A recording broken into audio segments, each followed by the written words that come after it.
I never really saw my mum rest that much. Bless her, she still doesn't. So I learned that to love well is to give myself away. That is loving well.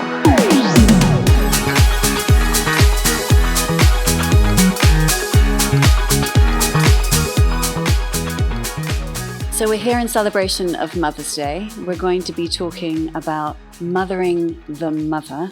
And you are the perfect person to talk to about this. The whole Leapfrog team loves what you do. Podcast host, author of now 7 books, eminent psychotherapist, and sensation on Instagram.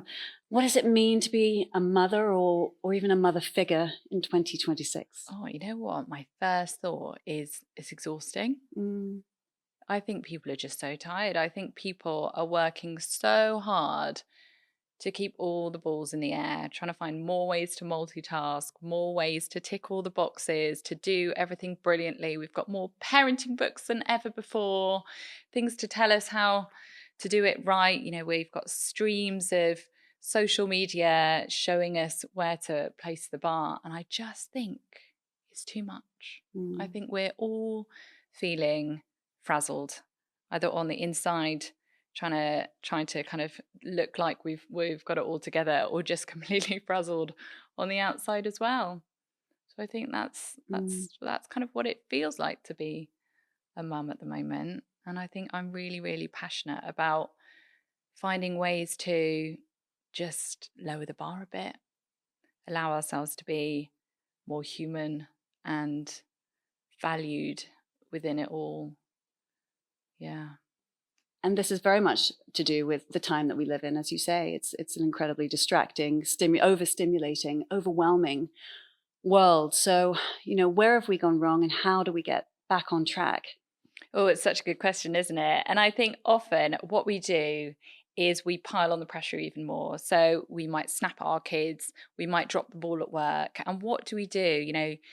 I find myself kissing my kids goodnight. So I normally sneak in about kind of 9:30, 10 o'clock when I go upstairs to bed, and I see their little sleeping forms, and I give them a kiss. And so often I have found myself thinking, I am so sorry.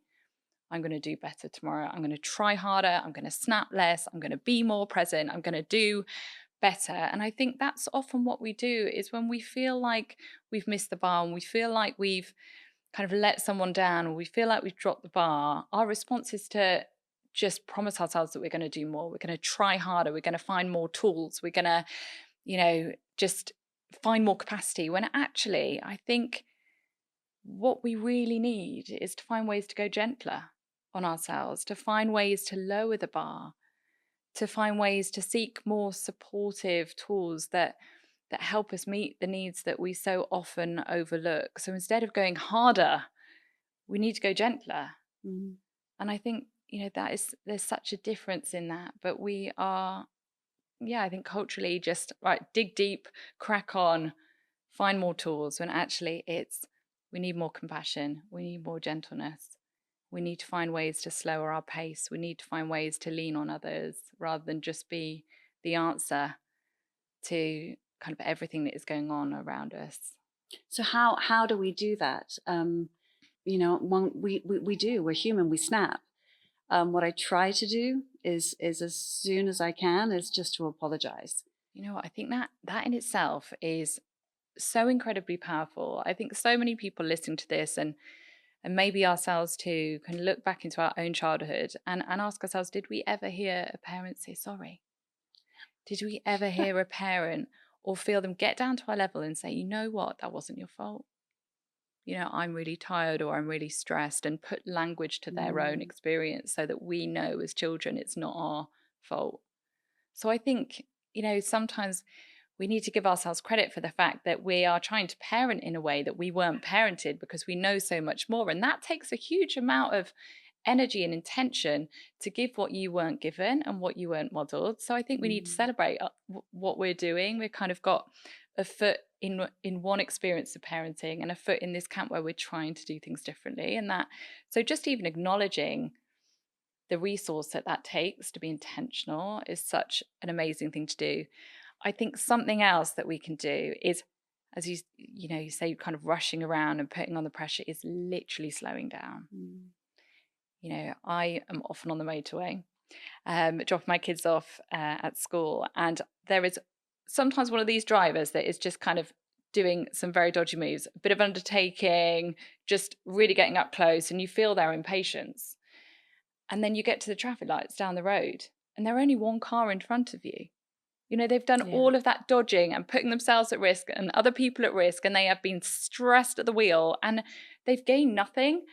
And I think if we can just acknowledge that so much of our days, we're just rushing through. We're rushing through in pursuit of maybe collapsing onto the sofa in the evening or in pursuit of the weekend. And actually what we're doing when we're running around our own houses, I catch myself running up my stairs, almost as if I'm looking after the me of the next minute or the next hour in being fast and efficient. But what we're doing is we're acting like we're being chased by a bear. We're kind of fueling the influx of those stress hormones. So I think sometimes even just slowing down our movement, slowing down our speech, telling our bodies that we're safe, because I think often we just don't feel safe. We just feel rushed, we feel chased. So just being intentional about saying to that little inner child in our body that's going like, oh gosh, I've got to be faster. It's okay. But at the end of the day, what are we going to lose by slowing down a little bit? A few seconds maybe. But what does it cost to live at the pace we are? It costs a lot. We get to do this. Yeah. So what you say about slowing down and just embracing each and every mundane moment, I think it's very powerful. Yeah, it is. And that little shift from I've got to I get to, I would say when I started doing that years ago, it changed my life. It changed my life in a way that was tangible to my mum. I remember her sitting down and saying, Anna, you've got so much more joy. What's this about? And I said, it's because I've changed. I've got to I get to. And it first happened, I was sitting at the washing machine and it was just this relentless kind of pulling out all the damp stuff. And it's like, I was tired and frazzled. And I just felt it was boring. It was overwhelming. It was all of those things. And I remember thinking, I get to do this. I have a washing machine. Like my nan didn't have one like that. It was very much this kind of twin tub, very laborious situation. And, I was pulling out these clothes and I went from feeling really stressed and just tense and resentful to holding up these little like pairs of pants, being like, what an absolute privilege that I have the children that wear these clothes. What an absolute privilege it is to have been able to access these clothes, because there are people that aren't, financially unable to do that. What a privilege it is to have a washing machine in a house that we feel safe in. And suddenly, like literally my heart was bursting. And I started sharing this on social media, and I remember someone saying it doesn't work with the bins. Doesn't work taking the bins out. And I'll tell you what, it does flipping work with taking the bins out, because if you've ever been to a third world country that doesn't have a proper refuse system, my arms are strong enough to haul this bin. What a privilege that it is a sign that we have the resources to feed my family, and a house that we feel safe in, that I'm hauling it across. And it does really work. And I think it's not overlooking the mundanity, the overwhelm, the boredom, the grind. It's just inviting in a recognition of the privilege and the joy, and that we can so often become immune to. And I think that's what gratitude is. It's not in denial of the tough stuff. It's just letting the light in there as well. What is the family nervous system? This is something that I've heard only very recently. Just talk to me a little bit about that. I think we all have a nervous system. We all have this complex networks of nerves in our bodies that are communicating from our brain to kind of every different system that we have. And the state of our nervous system, so we have different states that we're in. We have the sympathetic state, and that is very much the kind of the fight or flight, the very activated. And it's also like the excitement, and when we're feeling just excited or we're feeling anxious about something good. So it's not all negative. It's just that kind of activated state where we're definitely not at rest. We're just feeling really switched on, maybe a bit wired. It might be that you're feeling quite braced and scared, or it might be that you're feeling quite buzzy and excited. And then we have the parasympathetic branch, and that is very much the rest and digest. That's the your heart rate is lower, you're just feeling quite present, you're feeling quite safe. Might be that you're just chilling out, it might be that you're doing something that just feels really nourishing and gentle. And the family nervous system really is this sense that we have a set of nervous systems together, and we're all bouncing off each other. And it's just amazing when we think about co-regulation, right? You might have a friend or a family member or a pet that is just so calm, and no matter what state you're in, you might be feeling quite wired. If you spend time with them, your nervous system, you start feeling safe, you start feeling secure, and that's because our nervous systems talk to each other. You might have a family member that comes into the room, and even almost before you actually acknowledge that they're there, you can feel something's shifted, something's changed in your body. And that is just shows the power of the nervous systems. And then when we're in a room together, and when we're in kind of community as family, we're all kind of just reading each other on a level that goes beyond words. So the family nervous system is kind of like the state of how we are. So what is the best thing to do? Are we supposed to bring joy even if we don't feel joy? Or are we supposed to be completely honest and true to ourselves? Or what is the way? Such a good question. Do you know what? I think beyond bringing joy, the most important thing that we can bring is authenticity and clarity.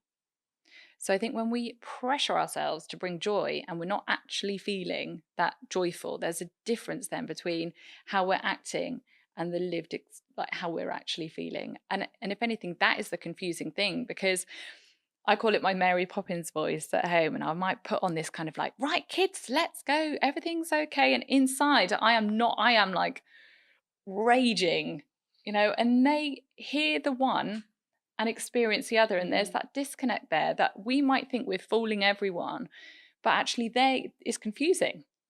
So I think to focus on bringing authenticity and clarity, right? If I'm feeling overwhelmed, I'm not pressuring myself to be happy and joyful. It's actually putting more pressure on myself to come across and have to dig deep to find a version of myself that isn't actually real at the moment. And I think sometimes the exhausting thing when you've got someone that is clearly like completely like frazzled is that if they're not being honest, and you can't co-regulate with them, you can't, because kids borrow our calm. We borrow each other's calm. If they're feeling at sea and my nervous system is calm, they're borrowing. I have to have something to give them. Their nervous systems are kind of, it's to do with kind of mirror neurons and neuroscience, but their nervous systems are reaching out to mine to be grounded. So I think if we are feeling overwhelmed and stressed or sad or whatever it may be, just to come and be honest in whatever age appropriate way. And I will say, I'm feeling really grumpy today. It's not your fault. I didn't sleep very well. I'm going to have a rest later. And suddenly they're not confused. They have clarity. They know it's not their fault, but also I am giving them words and language. I'm modeling for them that it is okay to say when you're not feeling okay. And as we come in that authentic way, we actually then give ourselves more ability to find authentic calm, be it through the company of someone that we love, or just that release of saying, you know what, I'm grumpy, and I'm naming it. And actually that relieves us of some of that stress of trying to pretend we're anything other. And then it means that the joy that comes, or the peace and the calm that comes, we're embodying it. It's more real. It's real. Yeah. I love the idea of borrowing calm. So we're doing that for our kids, but the sandwich generation, which we are, we're also needing to do that for our parents. Yeah. And there's a lot of pressure on both sides to be fulfilling for both age groups. How do we navigate that? It's huge, isn't it? And I think this is such a lived pressure, and it is depletion on both sides. Your parents may have once been people that you turn to kind of be grounded and be supported, and suddenly they're needing you as well, and the kids are needing you, and you also have your own needs. And I think it's acknowledging how hard that is, and sometimes when we just acknowledge that for ourselves, or other people acknowledge that for us, that in itself just relieves some of that internal pressure. I remember at a friend's house when I was a child, and I broke the knob off the toilet door, and I was so tense and scared of like I'm going to get into trouble and what are they going to say. And I remember saying like, I've just broken the door, and she was like, "Oh no, don't worry, it happens all the time." And there is this internal exhale when we feel seen in the circumstances, and I think sometimes we think, "What's the point in talking about this to my friend?" Because A, they're in it themselves. B, there's nothing they can do to make this easier for me. And I think we overlook the absolute value of this deep human need that we have to feel seen in the circumstances that we find ourselves. So, whilst talking to someone else who's going through something similar may not make it easier, you know you're not alone in it. And I think that is incredibly necessary and powerful. So, I think finding people who get it. You don't have to caveat, you don't have to explain, you can cut all of that out and you just feel really seen and known and stood beside. And I think that's really, really important. Recognizing where you're piling the pressure on internally. There are lots of different kinds of stressors. Some of it is just circumstantial. This is hard because this is a stage of life we're in. These are the real live demands coming at me, and there is nothing I can do to change that. But it's really good to check in with ourselves and thinking, but what stress am I applying to this? What standards am I looking to achieve? What do I see as failure? Maybe if I don't pick the phone up to my mum, or I've got my own appointment and I can't be there, so someone else has had to take them. Therefore, I carry this guilt and failure that it wasn't me. Is that necessary? Or is it actually just acknowledging this is tricky? It takes a community. Sometimes you might have to call upon other people. It's sacrificial, but that's just part of love and relationships. And where do you need other people, and where can you take that feeling of failure and guilt and pressure off yourself? Because when that's coming from the inside, if we shout at our kids, we see them kind of recoil, right? We see that it impacts them. We see that those words really matter. And when we've got that dialogue going on inside our minds all the time, has a massive impact on our stress levels, our self-esteem, our confidence, our ability to access and accept support and acts of nourishment and kindness to ourselves. So think about that internal dialogue and how kind and understanding you might be able to be. What corners can you cut? How can you make things easier? What does it look like to go gentler on yourself in this season of life where you're being pushed and pulled in all directions? So what do you do in your life? You've got 3 kids, you've got a very demanding job. What are the non-negotiables that you have during the day to manage? So a relationship that I have that has totally and utterly transformed and changed my life. And I think sometimes we forget that we have relationships with things that more than just people. We have relationships with our phones, relationship with work, relationship with money. My relationship with rest has been transformed over the last few years, and it has changed my life. I never really saw my mum rest that much. Bless her, she still doesn't. So I learned that to love well is to give myself away. That is loving well. Where that got me was burnout, being snappy, people pleasing. Basically, I was just left with crumbs. I gave myself away until like wedges of cake, and I just had crumbs. I was just crumbs. We don't realize we need energy in order to rest. Weirdly, we need energy in order to feel safe enough to rest. If we are frazzled, we can't actually rest well because we're wired and buzzing. So when we finally do get to rest, be it sleep or sit down, it feels unsafe. It feels like we need to be doing something else. There's something wrong about it. And I started recognizing that when I just had crumbs left, I couldn't rationalize anxious thoughts. I couldn't access that cognitive part of my brain that could coach and calm myself through difficult moments. When I was crumbs, I couldn't love my family in a way that was aligned with my values. I was just snappy. I couldn't access calm. I didn't have anything. We need capacity to be calm in the face of stress. So I couldn't laugh. I wasn't really laughing. I wasn't really experiencing joy, but yet I thought this is what love looked like. I was loving well because I was depleted. And I went through a systemic pathological burnout, which was the most humbling thing that has ever happened to me because I got to a point, it was after the pandemic. So I had that circumstantial demand, but also the internal perfectionism and people pleasing. I felt like a failure. And my body just said no. And I've never experienced anything like that before, where I'd run at 100 miles an hour and crash into a heap, pick myself up, live at 100 miles an hour, crash into a heap. And suddenly I crashed into a heap and I couldn't get back up again. And I had to change my life. And one of the things that was so important, and that's why I talk so much about resting loudly, is that we need to respect our need for rest. If we're going to live at this pace, we need to rest. And for me, that looks like getting home from the school run. We get into we call it the cozy club, 3 rules. You get cozy, you stay cozy. And I can't remember what the third one is. Like, you just are cozy. It's just ridiculous. But we get into these fleecy onesies, the most unsexy thing I own, but my husband has one too. So, and we just chill. And I block my phone from Instagram and email because I cannot trust myself. Because when we're tired, we have very little impulse control, especially if we're hormonal. And we eat dinner and we just chill. And I want them to see me rest. I want them to hear me say, you know what, I'll do that in a minute. I'm just chilling. It's so important that they see me rest. It's so important that we value that. It's the only antidote to burnout. It's the only antidote to living and demanding of ourselves what we do in this culture. And that has changed my life. But you have to make space for it and value it. And that's hard. We have to get creative about that. But that's been a big game changer for me. I mean, you had to reach rock bottom to have that epiphany. Yes.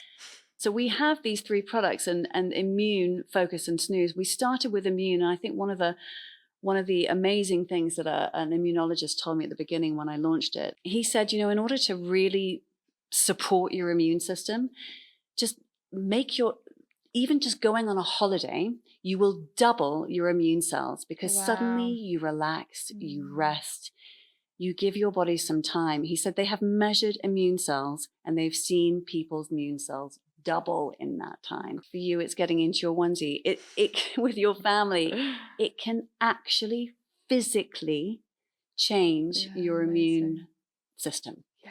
And that was extraordinary to me, because your body is absolutely brilliant, but we just cut off those signals, cut off those messages. It's devastating when we really think about it, and we think about, hold in mind someone that you love so much.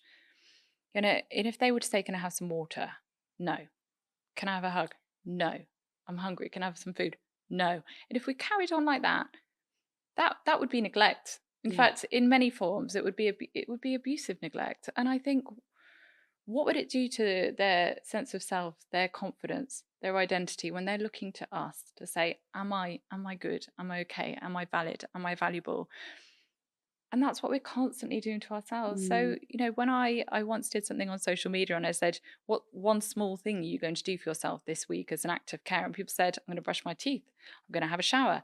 I'm going to drink water. And I'm like, these are fundamental basic needs. No wonder we find it hard to sit down. No wonder we find it hard to ask for and accept support when we're not even meeting those very basic needs. And a dehydrated body is a distressed body. We're trying to be calm, but we're not even giving ourselves the basic tools often to actually access that. How can we thrive rather than survive? What is the perfect cocktail of ingredients that we need to be the best that we can be in 2026? So I think it's rest, slowing down and getting creative about that. It might be cutting corners. It might be going to bed a little bit early. It might be putting boundaries in around your work. So rest, support, recognizing you are not your own community. And that isn't a failure. It's not a failure not to be able to meet all your needs or the people around you. It's just humanness. We have limited resources and limited capacity. So support, thinking, who are those people in my life who I can share a little bit more with? How might I challenge myself to say yes when someone offers anything, really, even if I don't actually need it? How can I challenge myself to start accepting support in the small ways, so that if I ever really need it, it's already a familiar thing to me to ask and accept? The last one I would say is joy. Like, joy is so often what gets sidelined. The sparkle in our eye. What are the things that make you feel like you? What are the things that give you joy?